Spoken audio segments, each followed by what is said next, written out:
touching it because I have an actual light to my right, and then I have a mirrored light to my left. And the mirrored light, it's on a timer that you can't change, so it'll shut off, and then I'll be touching anyway. So we're live. People know I me. didn't want to say anything. I'm like, oh, we're live. It's fine. It's fine. My phone just notified me. Hello, everyone. Happy September. Today is September 9th. I have to keep looking at my phone because I thought today was Wednesday. Today is Thursday, September 9th. I am so happy that you all are here. I appreciate each and every one of you. And I know this is going to sound almost like a weird oxymoron, but happy Suicide Awareness and Prevention Week and month. I need to turn down my phone because I needed to make sure that I was live, so I have my notifications on. Tonight we will be talking about suicide prevention and bringing some awareness to some topics surrounding suicide. It's kind of off the cuff, off the sleeve. So welcome back to our beautiful, I guess I should call her co-host. I don't know, guest interviewee. She's here so much now. Erinn Boone, therapist Erinn Boone. Erinn, thank you so much for being here for the third time. Is this the third or fourth? Girl, it's been monthly for a minute. Number 3, but we can look at what monthly looks like. Yes. So welcome back. I'm so happy and excited that Erinn is here again, especially in this very special month, special week. So Erinn, thank you. I appreciate you. And everyone, please be a little gentle with Erinn once you come into the room and ask any questions. Be a little gentle. She had a really rough day and literally wrapped up her last client right before logging on. So we highly appreciate her being here and making this sacrifice on behalf of Suicide Awareness and Prevention Month. Erinn, is there anything you'd like to share before we dive into this topic? Anything that's on your mind, your heart? You want to take a moment and just woosah? We can woosah together. Oh, we can always woosah together. I'm excited to be here. I'm happy to return, and I look forward to the conversation that we're going to have. And if you see any type of movement, please excuse anything looking very disheveled or, out of the way. It's just been that type of day, and I have a very, very upset little puppy and little people. Oh no. It's just been a day. Oh no, it's okay. And we are just grateful that you're here. So we don't care any kind of disruptions or whatever. We'll just deal with it, grin and bear it, because you are a blessing to this platform. You are a blessing to therapists around the world. And you have definitely been a blessing to me and my community of people who watch on the replay and watch live and come and ask questions. And speaking of which, let me go into Facebook and make sure that everyone knows we're here. And if it's just the two of us and people jump on later, because it is still the summer month and people are trying to get out there, even with COVID alive and kicking. But people are still kind of out and about. So if they watch on the replay, great. But let's see. I'm just going to type in here. We're live. Okay. I probably need to add the link. But yeah. So Erinn, being that it is Suicide Awareness and Prevention Month, and particularly this week, it's the week that gets most traction and the most awareness that's actually pushed out there. The platform is larger during this week. What are your thoughts on? I'm sorry, I'm still trying to get this. Okay, let me get out of Facebook. What are your thoughts on this month and the importance, or do you think that it's just trendy? Do you think that it's actually making a difference? What are your thoughts on it?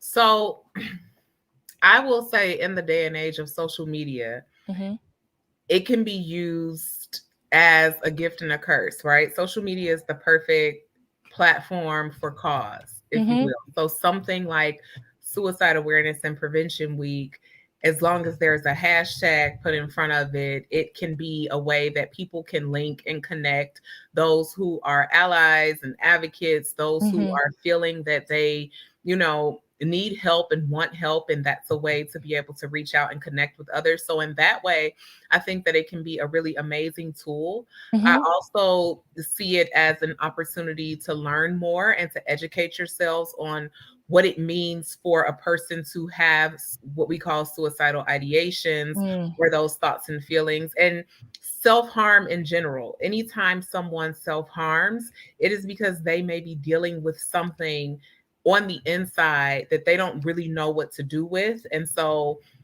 suicide attempts, self-harm, it is almost a grab at trying to control the situation, getting control over the situation one way or another. If I can't focus on what's out of my control, I can control how I deal with something, what way I deal with something, and who or what is going to have the final say over it. And so in that way, I think it's very, very necessary to have sensitivity and awareness in encountering those that have either had experience with suicide, family members, friends, any type of interactions, or those who may have had thoughts of self-harm themselves, to just have a little bit of sensitivity, grace, and kindness extended toward them, and to try not to judge as much as possible, because you never know a person's circumstance or situation. Amen to that. I, as you know, was suicidal for a very long time, and one of the things that I know that people, after you've attempted, there are various people, they either think one way or another. Either they think, oh my gosh, I'm so afraid that this person is going to attempt again, your loved ones, your community, and they're hypersensitive to, there's my light, but they're hypersensitive to anything that you may say. That person who has attempted suicide, they're hypersensitive, they have a watchful eye, they can be a little anxious around you and very cautious and concerned at everything you say. And then there's the other person, and I'm sure there's a middle ground somewhere, that someone who falls right in between. But then there's the other person who says, oh, you just wanted attention, you just wanted the easy way out. What would you say to the person, to both people, to, I attempted 4 times, on the 4th time I, flatline and all that stuff, and I had a child, and my child had to now be faced with the fact that her mom was trying to die by suicide. That child grew up and is an adult now, but has some issues because of my suicide attempt. What would you say to the hypersensitive loved one who's worried about the person who attempted before?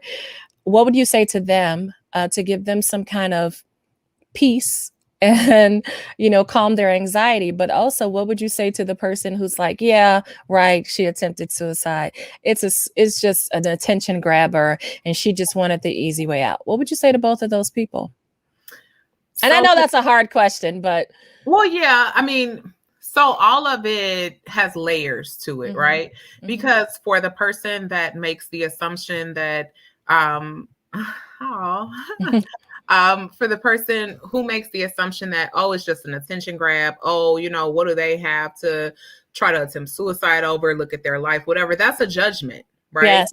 And so being very, very aware of your own biases. Just because you may have dealt with a situation one way and this person elected or felt that what they were going through was so overwhelming to the point where they did not feel as though living was worthwhile anymore, be very careful about what that judgment is. Ask questions. I think it's safe to say, and Michelle, you can tell me, if a person actually wanted to ask you questions about what your experience was like, and what did you go through and what was happening for you, would you be more, or would you have been more open to having a conversation about that, as opposed to feeling like they're automatically sizing you up and judging you based on your decisions and choices? So for me, excluding my daughter, who was 9 when I attempted suicide the last time, I would have welcomed any questions. And I say excluding my daughter because I had to deal with all the layers of the residue that had left on her. And it really ripped me to shreds, just having to explain to her, Mommy, why would you want to leave me?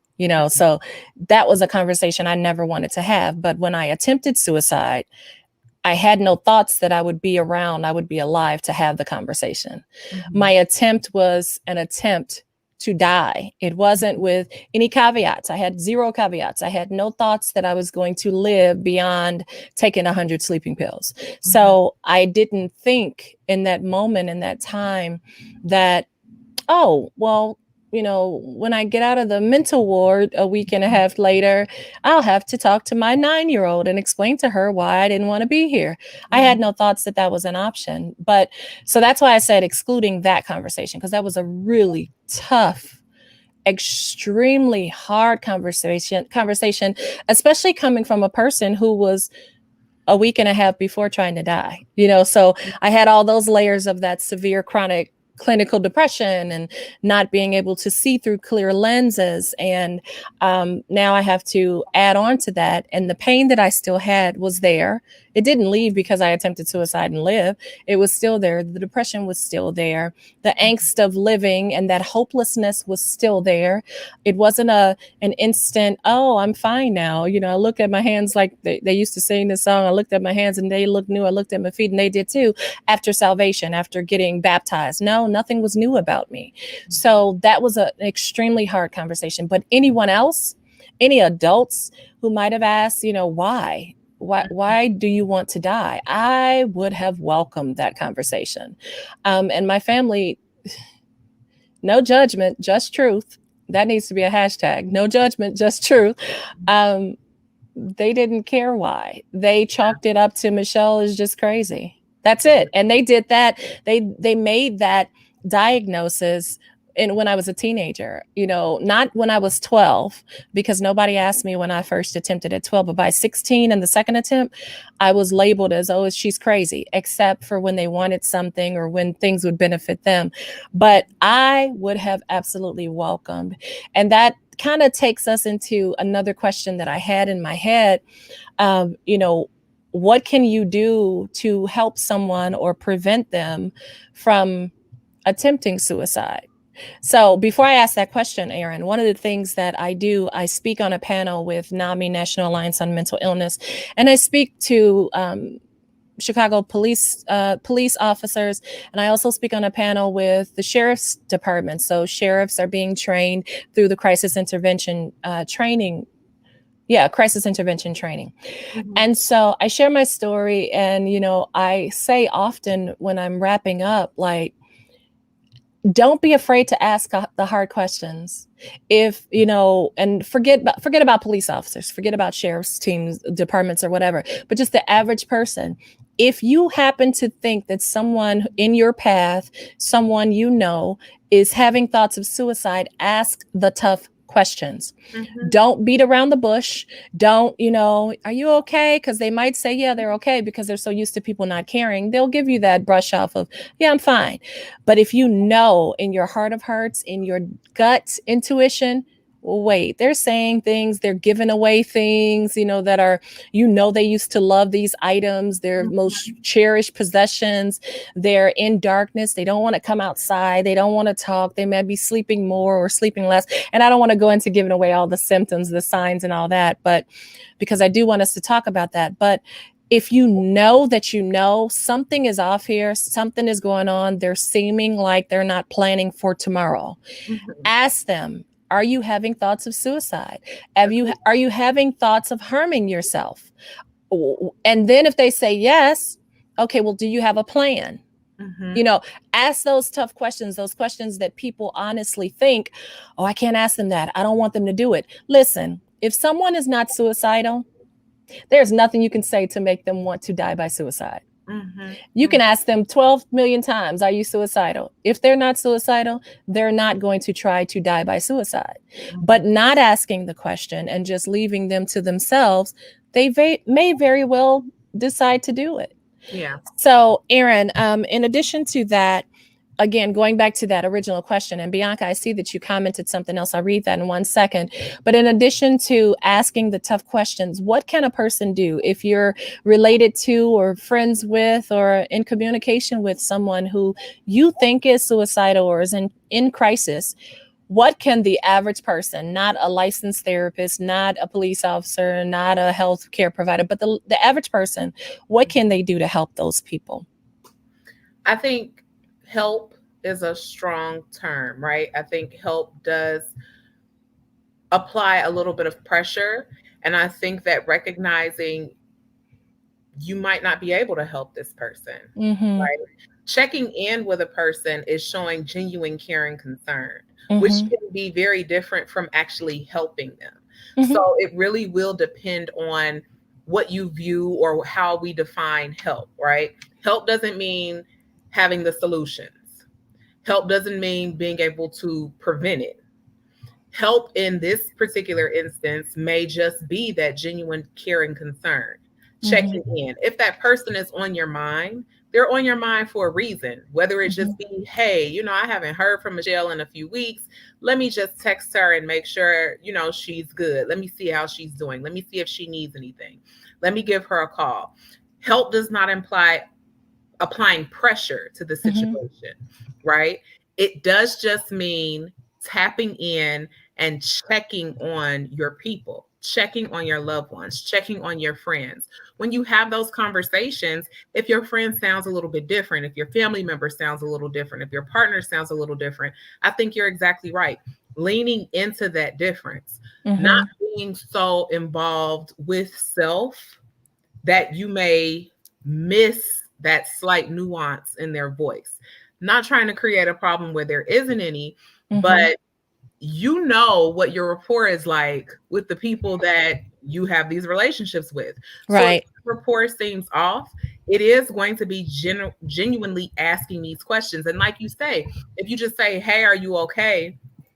That's a answer that produces a canned response, and quite Mm-hmm. often a closed response. I'm fine. I'm cool. I'm Exactly. okay. And Mm-hmm. so that's a script. That's something Mm-hmm. that people become comfortable with doing to mask whatever is happening. And Mm-hmm. so just reaching out, hey, I haven't heard from you. Do you Mm-hmm. need anything? What's going on? Do you want to get together? Can I stop by?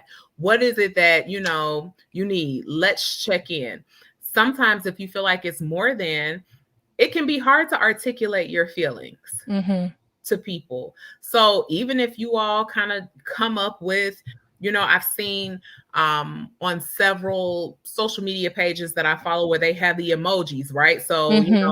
drop a this color heart if you're feeling this way, or this emoji if you're feeling that way. So if Right. you know that you have a friend that is battling with some pretty heavy emotional things, then Mm-hmm. it could also be coming up with that language and that kind of conversation and communication that you all have with each other, that maybe I don't need to say anything. Maybe if I send you this emoji or if I send this signal, you'll know that, I need you to check in with me, because it can be hard to say, hey, I need help. I need to talk. I need to check in. So it's just having that level of awareness and leaning into your intuition that if someone is on your mind, you need to check on them. I could not agree more. And yeah, because suicide, and because I've been there, I can't speak for every person who's attempted suicide, but I can truly speak for myself. I remember that darkness, and I recall vividly the agonizing, excruciating pain of hopelessness. And that's generally, and I'm not talking about those one-offs, because there's always going to be an exception to every rule. I'm not Mhm. talking about a person who's harmed someone else and then they die by suicide because they're afraid of going to prison. I'm not talking about that. I'm talking about the standard, the average person. The average person doesn't die by suicide because they just harmed someone else. The Mhm. average person dies by suicide, as you said, because there's something else that's going on inside of them, right? Whether it is mental illness. And that takes us to question number two. And I'm so thankful for you, Bianca Fly, for being out here to kind of guide the conversation. So Bianca Fly said, so this is just an honest question. Does attempting suicide mean that you have a mental illness? I mean, are there cases where someone that may have attempted was not diagnosed with a mental illness? Okay. So I love this because from my perspective, I can speak to both sides. And Mhm. Erinn is the licensed person, Mhm. but so she can speak to the clinical side, and I can speak to the actual lived experience side. So I do know, and now think about this, in 2019, and the numbers, they said they've gone down, but they've actually gone up. according to AFSP and suicide prevention websites all over the place, the number of individuals in America alone, and I'm not talking about across the world or anything, just in America alone in 2019, and they don't have the 2020 numbers yet listed, was 47,511 souls. 47,511 souls took their lives, died by suicide in 2019. I'm hoping 2020 wasn't worse, but with the pandemic and an increase in mental health crises around the world, the pandemic of coronavirus and this visible pandemic that we've been in for hundreds of years with racism, I hope it didn't increase, but I'm not that confident that it didn't. And now that was just in America. However, across the world, 1.38 million souls took their lives, died by suicide across the world. Over 1 million people in 2019 died by suicide. So when we talk about mental illness, and is it just everyone with mental illness? As I shared, as you all know, you've seen the reports, someone will kill someone and then they'll turn the gun on themselves. We're not discounting those people, because that's a whole nother conversation, because evil also does exist in the world. And one of the things, and I don't want to veer off too fast, but one of the things that irks my bones and makes my butt itch when I see people who do evil things, and it wasn't about mental health or mental illness, when I see the Dylan Roofs of the world who go into a church and kill 9, parishioners or members of this church, and they take him to Burger King, and then you want to throw out, well, maybe he has a mental illness. Every bad deed in the world is not attributed to or associated with mental illness. Some people are just horrible people. Some people are just racist, and people say, well, racism is a form of mental illness. I'm not getting into that, because racism is something you can choose, and you can choose to reverse. Okay. You can choose to reverse it in just literally one split decision. Mental illness is a longer process to go through the recovery and sometimes the reversal. Right. So I know I've taken the platform on that one too long, but to answer Bianca Fly's question, when people die by suicide, is it always some underlying mental illness? And maybe one that hasn't been diagnosed? Is it, if a person dies by suicide, automatically do you say, well, that had to be mental illness? Mm-hmm. I think people need to make sense of those decisions. Yes. So in attempting to make sense, you want to be able to label or diagnose or put your finger on something. But we have to be really careful about, am I trying to make sense of that to appease myself and make myself feel better? Or am I trying to make sense of it because I don't understand what that person was going through. And at this point, there's no way for me to really understand. I'm trying to put these puzzle pieces together, right? So let me just say, let me attribute it to something, some type of mental health concern that this person must have been having that got so bad that it led to this point. So it's really actually an interesting question that I've never really pondered myself. To your point, there may have been some undiagnosed things happening in a person's life where that person was experiencing such pain and did not either feel vulnerable enough to address the pain with someone else, was taught shame. Yes. Was feeling very ashamed of what they were going through and feeling and experiencing, so they couldn't say anything. It could also be that person was made to feel that they just needed to keep quiet about it because it may have been at the hands of someone else. Keep in mind, although not necessarily homicide directly, depending on the relationships that you have, if they are relationships that are filled with domestic abuse or any other type of, if there is an abuser that is in the picture, that can also contribute to people's decisions to take their own lives. So it's so many different variations, right? And it's not limited to any of the ones that I just said. It's just kind of throwing out different perspectives. We don't really always know the why behind what has happened unless this person already has a diagnosed history of mental illness or mental Yes. health concerns. And so it sometimes it's physical health. Sometimes you're in so much pain physically Oh, I'm so glad you said that. that it's not just limited to a mental health concern. Mm-hmm. And it's interestingly enough, I had a conversation recently where someone said to me, you know, they were in so much pain and it led them to isolate for a few reasons. One of Mm-hmm. those reasons also being that they did not want to go around other people and make other people feel uncomfortable based Mm. off of the pain that they were feeling. Wow. So they chose to self isolate. And I had never even considered that that would be a thought, that while you're in so much pain and you're dealing with so much, you're still considering how others may feel about what you are going through.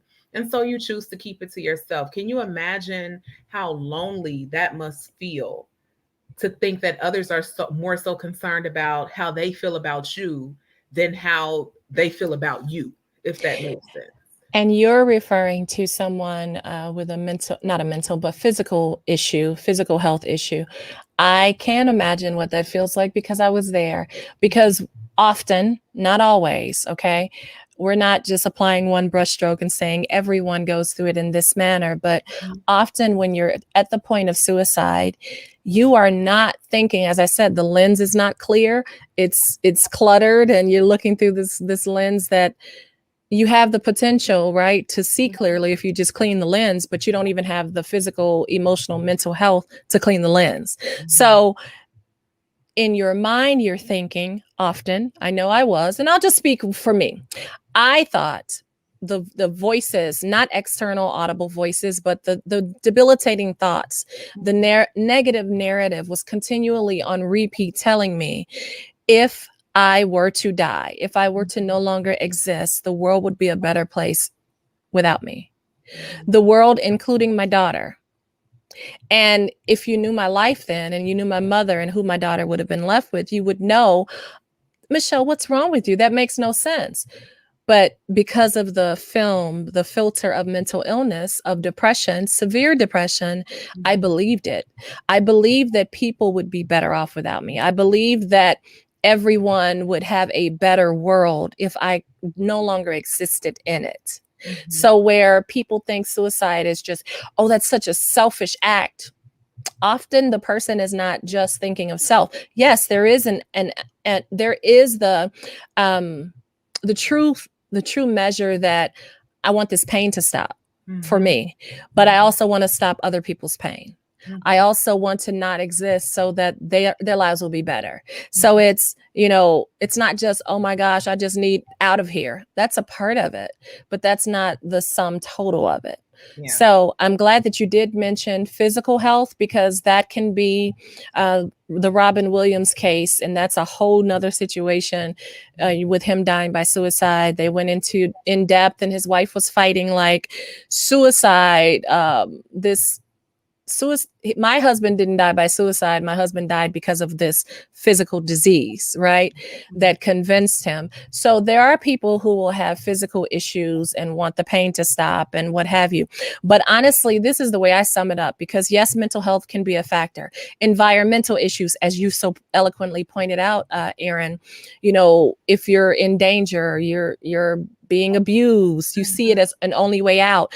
But for me, from what I've observed and what I've also gone through, at the root of suicide is hopelessness.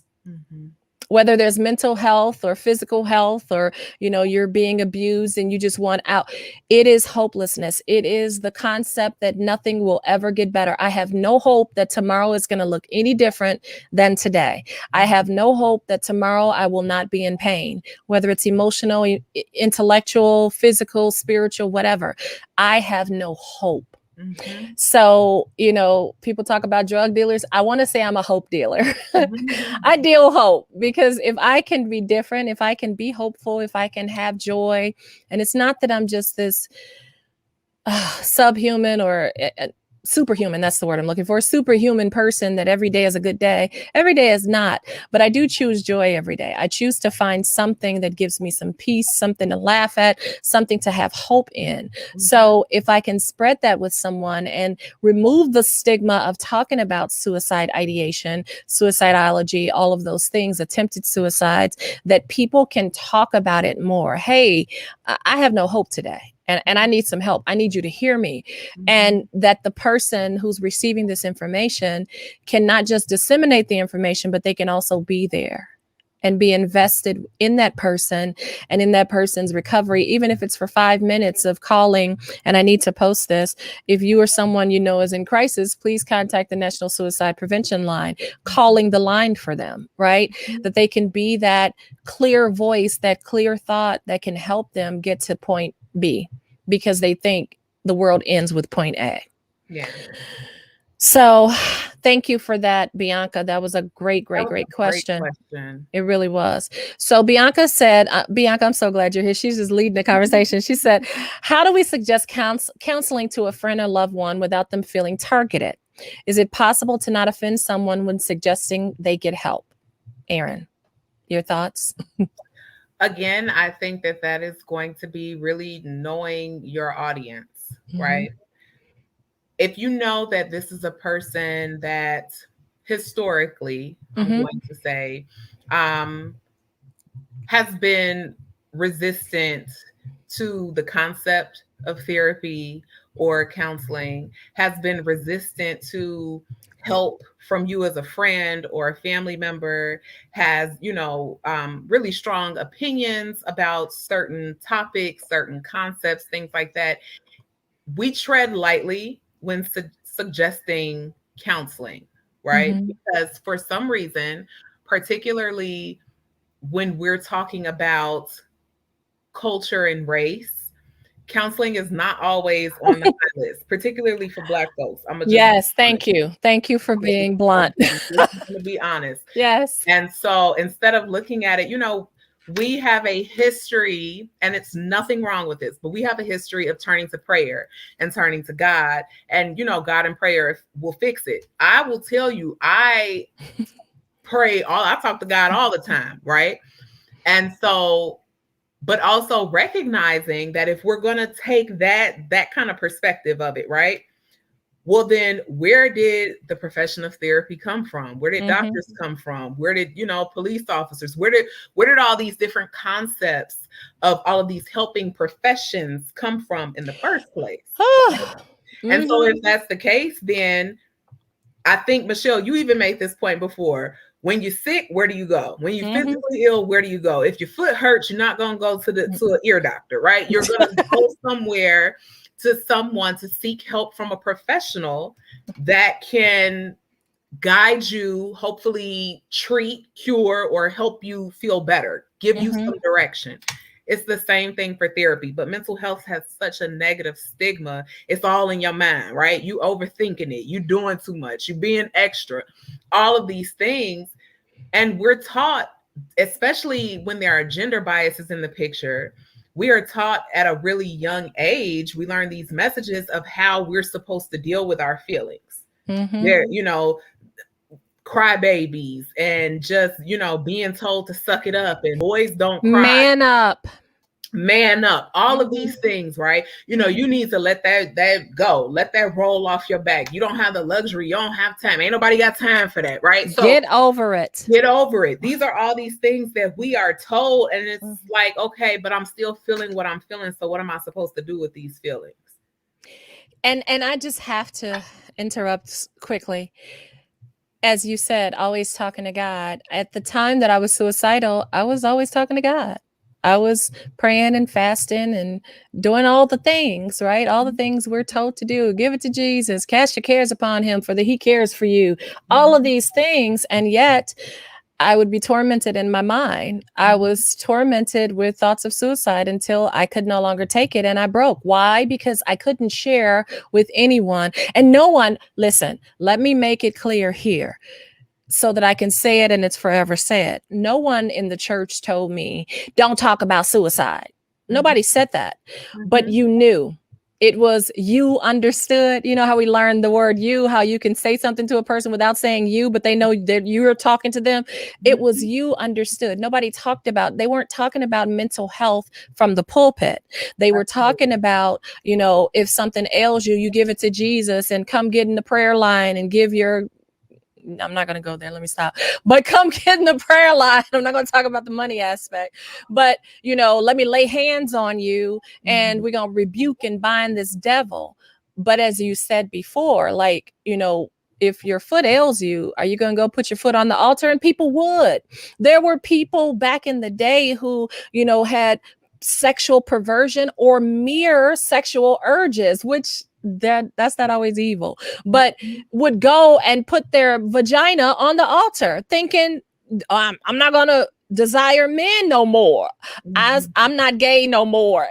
Like, no, these are issues that need to be addressed and we need education surrounding them. And it's amazing to me that even in 2021, as much as we talk about mental health, it's still one of those things that is, you know, because people can't see it, like, you know, you don't have a tumor or a growth showing that you have this issue, that it doesn't exist. When, you know, if you have cancer, I can't see your cancer, but I know if somebody tells me they have cancer, I'm giving to that fund to help them. I'm that listening ear. I'm going to pray with them. What you need? You need some orange juice? What? I'm there. That's how people respond to physical ailments and physical diseases or issues or crisis or whatever. But when you're mentally dealing with something and you don't have all the tools or the strength, because dealing with mental illness and mental health issues and crisis, it requires strength, but it requires a community too. So we do have to get beyond that, you know, just get over it thing, whatever it is, get over it, because often that we don't talk about often, mental health, certain aspects, depression or anxiety, they can be attributed to environmental issues. They can be attributed to trauma.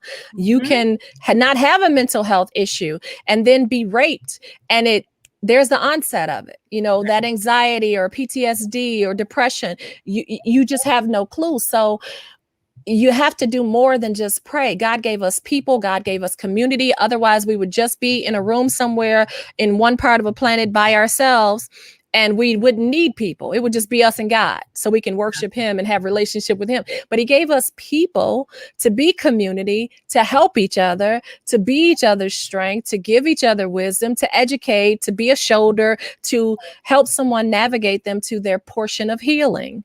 So anyway, I'm sorry. This topic. You're making amazing points. And even when I was listening to you, I thought about it, right? You can't see a headache. Right. You can only feel a headache. You can't see cramps. And any woman who has ever had a monthly cycle knows you feel cramps, you feel back pain. You can't see these things, but you feel them. And so emotions and mental health challenges and behavioral health, and that pain is very real. And so we have to be very cautious about minimizing or negating other people's pain just because you don't feel it. Yes. You can't see it. Yeah. And it's a comprehensive approach. Therapy in itself is a comprehensive approach, right? Especially if you are electing to do medication management, if it's gotten to that point, or if you're doing talk therapy, your role is still going to be showing up behaviors and actions to help make these shifts. And so one of my favorite t-shirts says God and therapy. Yes. Right? Yes. It's comprehensive. It all works together. If you are you're going to pray, you're going to do self-care, you're going to listen to yourself, you're going to go to therapy, you're going to do things differently, act differently, behave differently. You may or may not choose to do a medication management, if that's what's recommended, if that's what's prescribed, that's a deeply personal choice. But all of these things work together. There's no one piece that's a cure-all.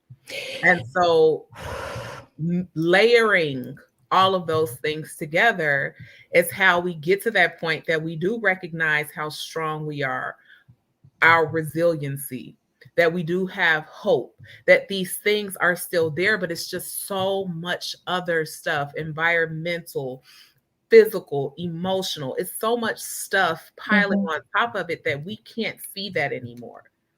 And I'm sorry. No. One of my favorite scriptures, because I'm a practical Christian, and I say practical because, yes, I have faith. I believe in faith. It's more than the size of a mustard seed. I wouldn't be here today without faith. One of my favorite scriptures, and I have many, and people who, when I say it, most people will know it. Trust in the Lord, Proverbs 4, 5, and 6, I think.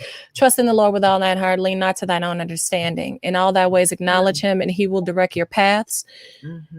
Yes, it's the faith part, because you can't trust in something that you don't have faith in, right? So trusting in the Lord with all your heart, with everything that you are, every bit of your emotional maturity and emotional perspective, trust in the Lord with all your heart.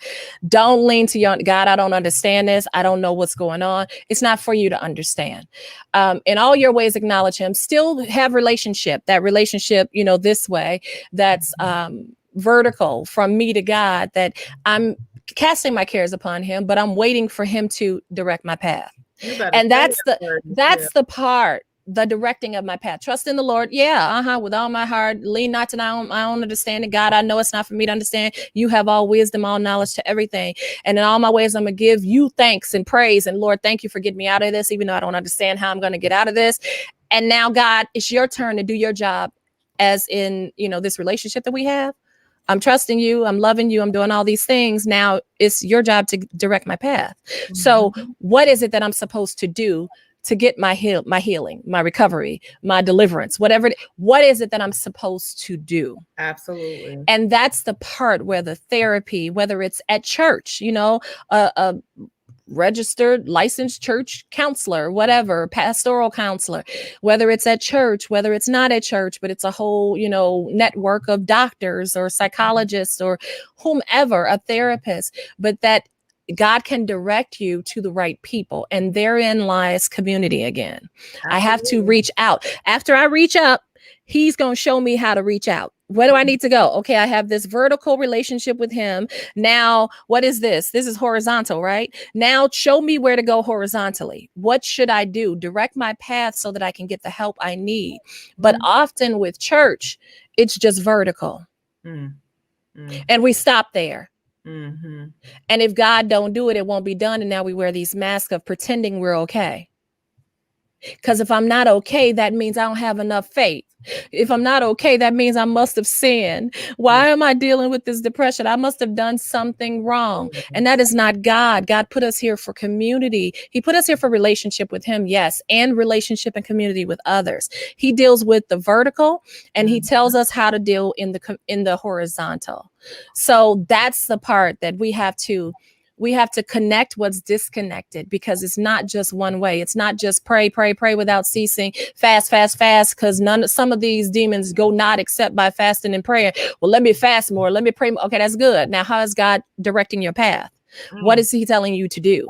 Where is he telling you to go? Because a path is meant to be walked. It's not meant to be sat there and just praying. Oh, I'm just going to pray that you just going to order my steps, but I ain't stepping. No, you got to go and do something.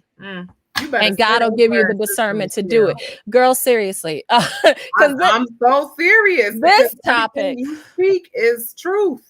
This topic Everything gets to me. Truth. It does. Thank you. Okay, so Bianca Fly said we are even told to pray about it. Yes, Bianca. Yes, that's what we're talking about. You are so right. And then she said, yes, this prayer is wonderful, amazing, but you are literally screaming, I need help. Absolutely. Yes, you are screaming, I need help. So we have talked about, what have we talked about? We've talked about a lot already, but we have talked about, whether suicide is just a form of it's a result of mental illness. We've also talked about, have we talked about the risk factors at all? Well, that is kind of some of the risk factors because, whether it's health related or mental health related or environmental, some kind of trauma happened and it ignites something. It's a form of hopelessness. We've talked about that. Also, we've talked about the statistics of the souls that die by suicide every year. Also, what can we do? Because we talked about, as a community, loving someone who's dealing with thoughts of suicide or having a relationship with that person and how you can come to assist or support, and how even suggesting therapy can be offensive. I've been through that literally last week. One of my family members, I suggested therapy and he almost cursed me out. Oh, don't you think I'm crazy? Who said that? Like, nobody's calling you anything. I'm just telling you. And I had to communicate with him like, hey, when these deaths were happening back to back, I had to actually reach out to a therapist, something I hadn't done in forever. But because I wanted to take my pulse and make sure I was okay, therapy is good for you. It is not something that diagnoses an issue. It merely is a checkpoint. Like, hey, I want to make sure. And if I'm having a hard time, I'm building my community to help give me the tools or show me the tools and the resources that I have to overcome this thing or to go into recovery. So it's not something that's going to diagnose you and tell you all the ways that you're weird. No, it's going to help you with the right therapist. Now, that is the caveat there. So signs and symptoms of someone who is thinking of suicide. Can you speak to that at all, Erinn? I mean, I think that there are the ones that, we've kind of touched on already, or we've talked about, or maybe have even been addressed before, right? Where it is what looks like depression, what looks like isolation, what looks like, to your point, not really having that enjoyment that a person once did, or becoming recluse, or just starting to, I think you touched on, starting to kind of give away those precious items or those prized items or those possessions. And I mean, this is a very limited scope of what it looks like, because sometimes, I know I've heard people talk about if you pay attention, but sometimes it doesn't look like anything. People have gotten so accustomed to wearing their mask. We don't know how long they've been wearing this mask. We don't know that the days are getting harder. The nights are getting longer. This pain is starting to just close in on them to the point that this is where they are going with it. And so I think something else to be aware of too is, how does it impact those that are the family and friends of those individuals who have committed suicide, right? Yeah. How does it impact them? And that's not to try to redirect from what a person experiencing suicidal ideations may be going through, but it's also the guilt that family and friends feel. Why couldn't he or she talk to me? What could I have done to help prevent this? If I just would have shown up, if I just would have answered the phone, if I wouldn't have been too busy to check in, all of these things, right? So we can probably come up with a laundry list of symptoms of what to look for in a potentially suicidal person. I could probably Google that right now. I could probably give you a list off of the top of my head right now. Michelle, I'm sure you can do the same. But also, what happens when none of those things are present? Right. I just talked to this person last week. Yeah. I just talked to this person the other day. We were just texting. We had made plans. And then you are hit with the shock of the news that someone so close to you, or someone that you had a rapport and a relationship with, a mother, a daughter, a father, a brother, a husband, a wife, whatever the title and role is, right? Your favorite teacher, whoever it is, a pastor, whatever, right? That this tragedy has struck so close to home. And so what I would say about that, I think you're absolutely right, Erinn. I do believe that there's work that we have to do to make it comfortable for people to talk about this without stigma. Because as I shared, with my experience, I didn't have people that I could talk to who, first of all, understood even what depression was, right? And we're talking 19 years ago. That was the last attempt, but it wasn't the first. The first I was 12, the last I was 30. But also that when you have relationships with people, that you really have relationships with people. Where these people can come and they can not use you as a crutch, because no one is our God except God, right? And there's certain things that I can't do for you that only God can. But that if someone does come and say, I'm not doing well right now, I am thinking of dying by suicide. I'm thinking of suicide, that you don't brush it off as nothing. That you actually hear the person, that you actually, hey, I'm sorry, what were you saying? No, I was just going to say, or that you not be afraid to have that conversation with them, and that you don't back away. And if you don't know what to do, if someone says that to you, you call 911, and you don't have to do it in secret. You can let them know, because if I'm telling you this, that could very potentially be that scream for that cry for help. Exactly the point. So that we don't dismiss it, that we don't discount it, that we don't, try to take them out. Well, I'm just going to give you a drink. Let's drink some wine, girl. Get your mind off of things. That is not going to help. That is not, those thoughts will still be there, and they might even be heightened because of alcohol. So that we actually take it seriously, but at the same time, in the same token, that you can't save anyone. And that's the part that Erinn is really trying to speak to, that when we think about, you can have a person who lives on a farm, who eats farm to table. They feed their families farm to table, yet they still end up with cancer. And you're like, how? They exercise, they work the farm, they got all of their adrenaline flowing and pumping. They were in good physical shape. There are people in good physical shape who are vegan and still end up with cancer. How? And I say that because we can understand cancer, right? We can relate to cancer. Everybody knows somebody who's died by cancer. And you wonder, this is the person who was a healthy eater, who got their all these things and didn't smoke and didn't drink. And you're like, how in the world of all the people? Because sometimes things just happen. So you can even be there for someone, as Erinn was saying, or there cannot be those signs and symptoms where, they seem fine and they just die by suicide. And you're wondering why. That is not your fault. And at the same token, we can make it more comfortable and help to remove the stigma so that people are comfortable reaching out to us for help. So it's a two-part. You can't save anyone, but you can help when you can help. And if you can't, you couldn't control that anyway. Just like you can't save anyone, you can't save anyone. You can't stop someone, but you can make it easier. I know for me, I don't know what I would have done or what I wouldn't have done. I just know that I wanted to not feel so isolated and alone and hopeless. I did want that, but I was hopeless and I didn't see a way out. So, let's see. Bianca Fly said, I still don't understand why therapy equals crazy. Girl, I still don't understand why therapy equals crazy to people still in this day and time. I guess because most folks just keep things to themselves, and some are still doing that and dying inside. And Bianca, often people are so, oh my gosh, so fascinated with and addicted to image.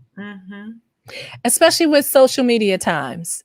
The image is perfect. Girl, I'll post goofy pictures, unflattering pictures, because I want people to see the real me, right? My pictures are not Photoshop. I'm not sitting up like every time I get on camera, I got to be fly and got my highlighter in my face and all. No, you might see anything. It's for me tonight, so you are beautiful, whatever. But you might see anything from me. When people take pictures of me, they're like, "Can I share?" Girl, put whatever. I don't care, because guess what? I am a real person behind this camera, and I never want someone to think. I never want to sell someone perfection, because that limits a real relationship. When people think you are just perfect, how can you have a real relationship with someone perfect? Because every time, if you're perfect, every time I come in your presence, I'm not going to feel good enough. Because why am I not perfect? There's a degree of self-actualization that you have achieved that others may not be there yet. Yeah. And social media is that platform to create that persona that they always wanted. But, and I'm not going to say this is with everyone, Yeah. but for some, it's kind of like that whole fake it till you make it concept, right? And so we have been conditioned to fake it so much that we don't even know how to feel what's real, how to deal with what's happening, how to deal with how we feel.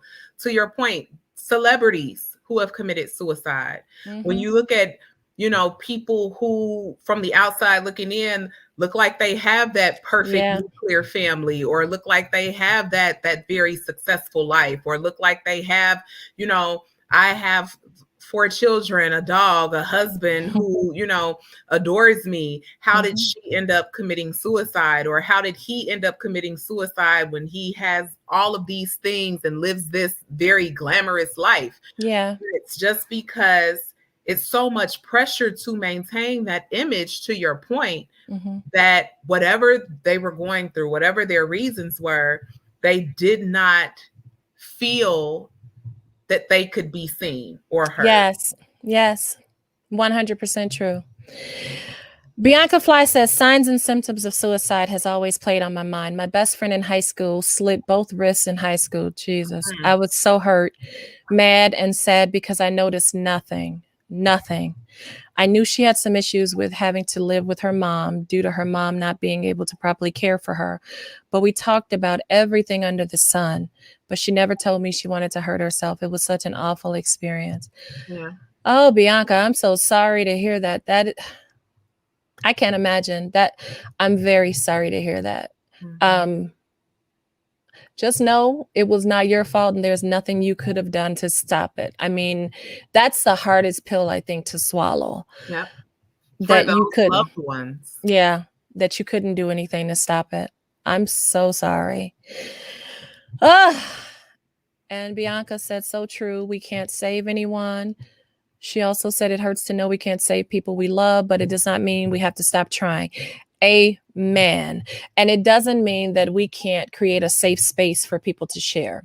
Even if the outcome is not what we want, even if the outcome is not that they live and, you know, gather the strength to have hope and get healed or recover or whatever term you want to use, but that we did what we could. Because what we can is so limited often. It's very limited.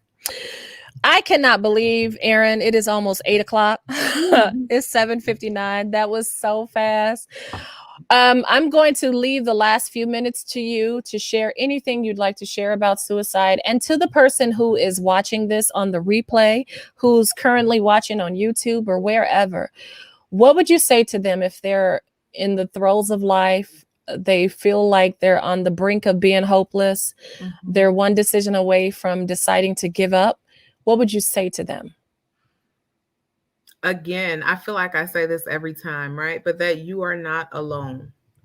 Even though it feels like you are at your darkest hour where you cannot see the light, even though it feels like no one understands what you are going through, even though it may seem as though those closest to you or those that you have relationships with may not understand, may not even care, may not be able to help, lines such as the suicide prevention line, 911, talking to someone even on the street in passing, going into a store and just, you know, making human contact to remind you that you still are very much alive, you still are very much seen. And it may be that stranger, that person that you don't even know, that is able to remind you that you are heard and that what your experience that you're going through right now, it matters and your feelings are valid. And so reaching out, just picking up that phone, saying something, talking to someone, just one more time, one more effort is what I can say, because it's hard. And I recognize it's hard. I imagine it's hard. And no one knows more than whoever is going through it and experiencing just how hard it is. And so if there's any way that you can allow someone in, to allow someone to help and support, I encourage you to do so. Thank you, Erinn. I do want to add just a little bit really quickly onto that. To that person, you have a purpose. Absolutely. I know it seems hopeless. It seems dark. You can't see your hand in front of you. It seems like nobody in this world understands or relates, like you are just an alien. There is something wrong with you. I'm here to tell you from experience, there is nothing wrong with you. You might need a little help. You may need a shoulder. You may need some different resources, some different tools in your toolbox to be able to endure one more second. And I know it's unfair when you feel like you have no strength at all. It's so unfair to hear somebody say, but you just got to do something. You have to call that number. You have to reach out. You feel like, reach out. I can't even lift my arm. Yeah. But I promise you, you can. And I also promise you, as a 4-time attempter, I promise you it can get better. I promise you it won't always be dark. I do have to speak honestly with you, though. There's going to be work that's necessary. But God is giving you everything you need to do the work. He will give you the resources when you decide, I want to get out of this darkness. I want to try, as Erinn said, one more time. And I promise you, if you do the work, if you're consistent, and consistent doesn't mean perfection, but if you're consistently doing the work, if you're consistently saying, today, I'm getting out of the bed. I haven't gotten out of the bed for a week other than to urinate, but today I'm going to get out of the bed and brush my teeth. That is a step in the right direction. And from then on, the sky can be your limit. But more than anything, you have to know you're breathing, so you have a purpose.